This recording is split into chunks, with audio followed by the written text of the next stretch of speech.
Shalom, my friends, from here in the Holy Land. I've been talking to so many people who don't have the basic facts about Israel, and yet they form very strong opinions. So I want to get those facts straight. Let's start with this. I want you to think about it. What does your gut instinct say? How big is Israel? How big do you think Israel is? The size of Texas, the size of Florida, the size of Europe, the size of America? All right, well, I'm going to tell you, Israel is the size of New Jersey. The entire country of Israel is the size of New Jersey. To drive north to south of the entire country takes around 5 hours, and to drive east to west takes around 1 hour. That's the entire country of Israel. How many people do you think we have living in Israel? A lot of countries have hundreds of millions of people. You think about China, you think about Korea, you think about America and Europe. How big is Israel, this country that everyone is obsessed with? Well, I'll tell you, the population of Israel is 10 million people. 10 million people, that's it. There are around 7.5 million Jews in Israel, and the rest are Arab, Muslim, Bedouin, Druze, and all Christian, and all of those other religions have full freedom and equality, just like the Jews do in Israel. Here's a fact. In Israel, there are more Muslims living in tiny Israel, the size of New Jersey, than there are Jews living in the entire Middle East outside of Israel. So in Israel, there are around 1.5 million Muslims, and in the entire Middle East, there are around 30,000 Jews.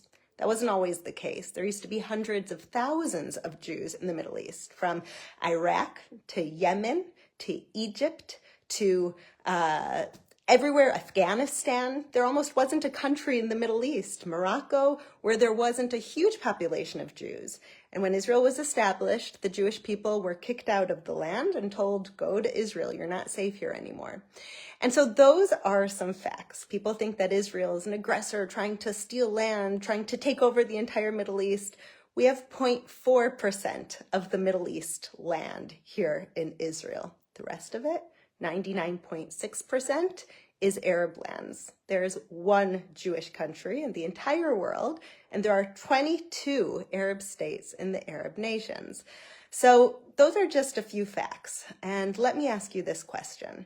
October 7th was the worst attack on Israel since the Holocaust, the most amount of Jews killed in an attack since the Holocaust.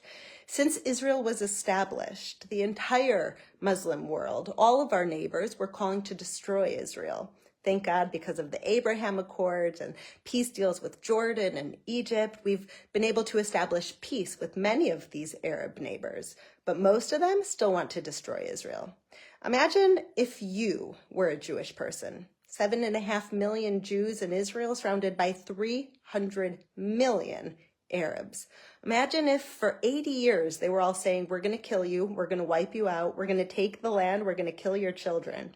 And then one day they really did try to do that. They really did break through your borders. They really did kidnap your daughters. They really did murder your parents. They really did steal your babies. They really did go city to city, killing every single person they saw. 1,200 people in one day. They really did kidnap mothers, fathers, grandparents, over 200 of them, and brought them back in order to torture them. What would you do? What would your response be? Now look at Israel and say, what should Israel's response be? I want you to think about that and share it, because not enough people know the facts on Israel, even though so many people have such a strong opinion. God bless you, my friends. God bless you.